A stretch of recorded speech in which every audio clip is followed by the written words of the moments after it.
Alright, so I'm going to start this off with an apology. So I noticed a lot of people had watched the last video, and I think it's because they were looking for a tutorial, not because they were looking at my updates. So one, none of these updates are actually tutorials. Just gonna put that out there. I did a quick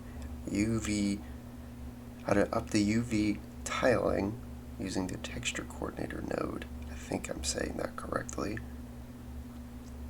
And I wrote tutorial on it without thinking. So today I'm going to do an actual tutorial and talk to you about Geist. So what I'm going to do is I'm going to show you how to import any object, any 3D object from Maya into Unreal Engine 4. It should honestly be the same for 5. I haven't played with 5 yet, but it should be the same. So what I need, so these guys drop a particular object that the player needs to get. Right now, I have a placeholder object, which is the ammo box for a document bag. It's just a quick object I put in there so I can do the testing without having to worry about modeling an object. So I want to change this object, obviously, because it wouldn't make a lot of sense. So first things first, I'm going to have to get the object. So this is also going on the idea that your object is 3D modeled and ready to go. So my object is modeled, UV mapped, textured. It's ready to be imported directly into the Unreal Engine. So first things first, I need to export the object. Always export it as an FBX. Unreal doesn't typically like OBJs. It doesn't seem to work very well in the engine, so always do it as an FBX. You can also store more information in an FBX than you can in an OBJ object, like animations and that kind of stuff. But this is a static object, so I'm not really worried about that. So first things first, I'm going to export the selection. I'm going to pick it as documents, change it to an FBX. Hit export, and then that's it. You've done everything you've possibly needed to do in Maya, which is just export it as an FBX file. So we are all done with that. I can save that just in case. So now we're going to go into Unreal Engine, go into the props. Now I always have a new folder for any new prop I have. That's an organizational thing. So this is a document bag, so I'm calling it documents. Ignore my spelling. And we're just going to go to import asset. So we're going to go find that folder and that asset, and we're going to import our FBX file. Now, if you were to import, let's say, a rigged character, because this is also the same step-by-step process, how to do something like the player character or the enemy characters who have actual skeletons and weight paints and animations, that kind of stuff. So if you were to do that instead of just a static object, you would click this as a skeletal mesh. You would turn that on, and then if you're just importing the animations, you would pick which skeleton is already in there, or if it's a brand new character, you would just leave this blank. But we're not doing that because it's just a static object, and I'm just going to hit import all. Alright, so now my object is in. So it is in here and it is ready to go, but it has none of the textures because I have to also import those. So we're going to do the same thing. We're going to import, but now we're going to go into my texture folder, and I'm going to grab all the necessary maps that I need to create this texture. I use Substance Painter, so it generates more than one map. I've got my roughness, my normal, my metallic, my height / specular, and base. So I'm going to import those. And we're going to pull up our material now. So we're going to delete that.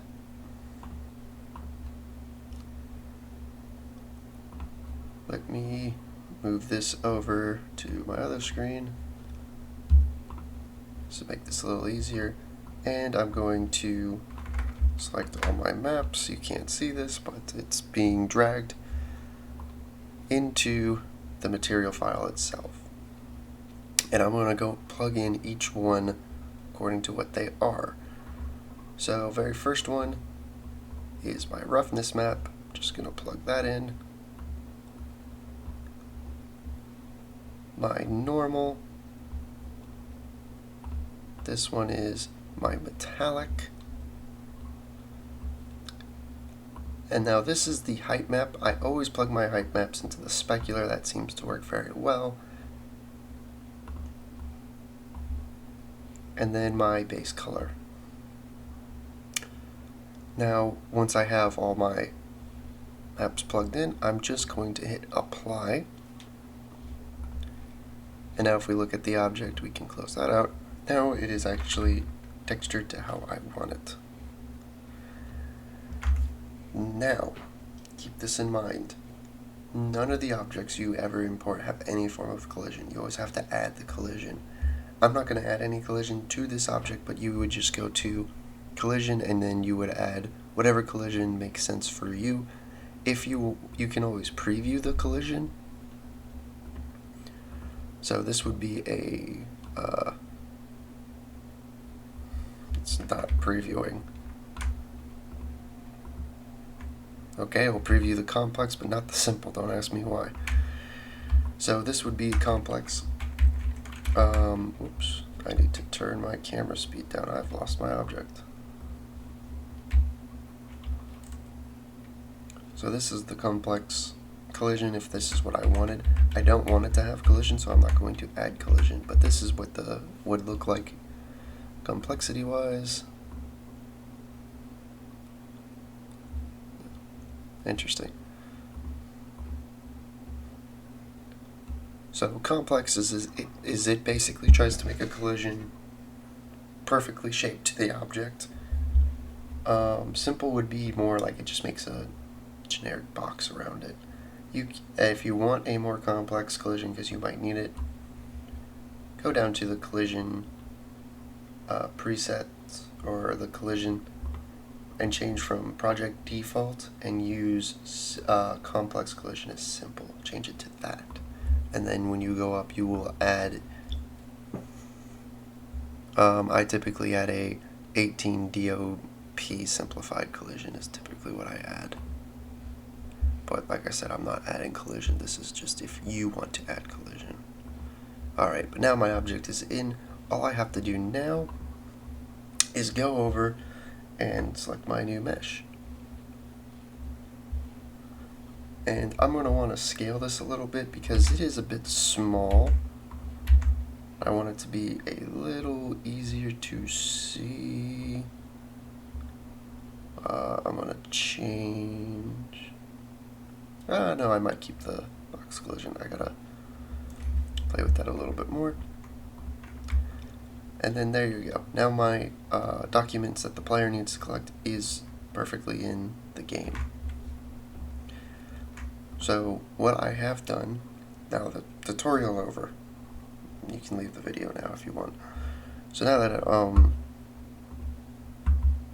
I'll talk about what these new enemies are. They're not really new enemies. So all they do is they run away from the player. They're objective enemies. So what happens is you go over. Take out the enemies. And you kill them. And eventually they'll drop the documents. So there is a system that does count. Well, it doesn't count, but you set it to how many documents you up need. Ahead.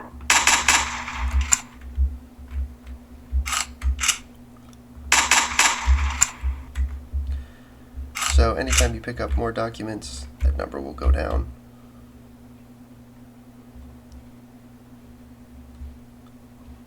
And once you've collected them all, you've collected them all. It does disappear immediately because there is... I keep running into the ammo dump thing. I'm going to delete that really quick. So these also have another unique property to them, which is... Let's drag an enemy out here. Now, if a regular enemy walks across the documents before you're able to get to them, they become the new document runner. Enemies 12 o'clock. So I'm gonna try to kill a couple. See if I can get him to run into them. It's a lot harder than it seems, because he's not really...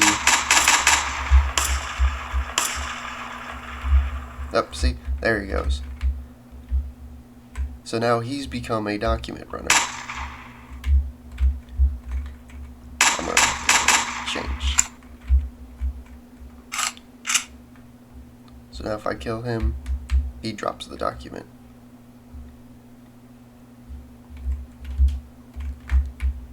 And I probably will add some noises and then some other things to that, but that's what I've done. I've also done a lot of work on the actual level, and for the most part all the lighting and stuff is done. But I have also created a infinite spawner. Or not, well, yeah, an infinite spawner, so this...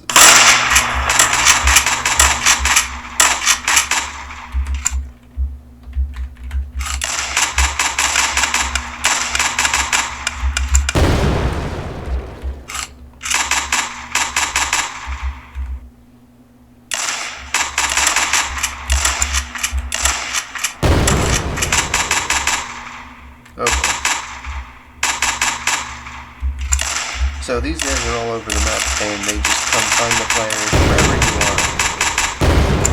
Ooh, that's not good. I got hit by a grenade.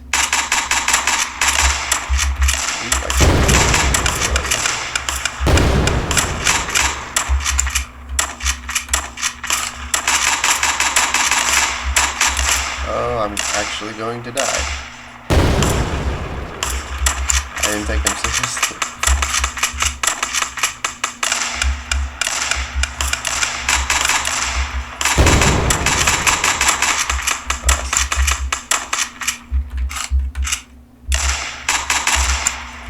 Not hitting him. Oh, I know why. Oh no. Run away.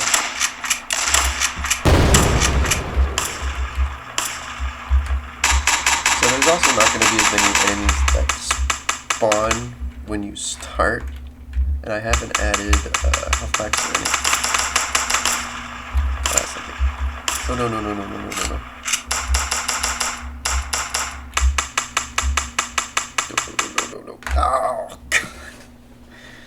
Oh, so yeah, it's actually somewhat difficult. It's not somewhat difficult. I've just... I'm just bad at computer shooters. But anyways, so they do infinitely spawn. It's going to take a lot to actually show that, because there's a lot of that already start. But they do infinitely spawn. As the player continues to kill them, it constantly checks to see how many are currently in the area, which if you saw in the left side, there was a number appearing. That number was the number of enemies remaining. But yeah, so that's it. Right now everything's looking really good. The only thing I have left to do is there's one more objective to complete in here, and then I gotta add the runners. I gotta add some other things like health packs, ammunition, and probably even some actual weapon drops, which I haven't added before. But other than that, I will see you guys next time.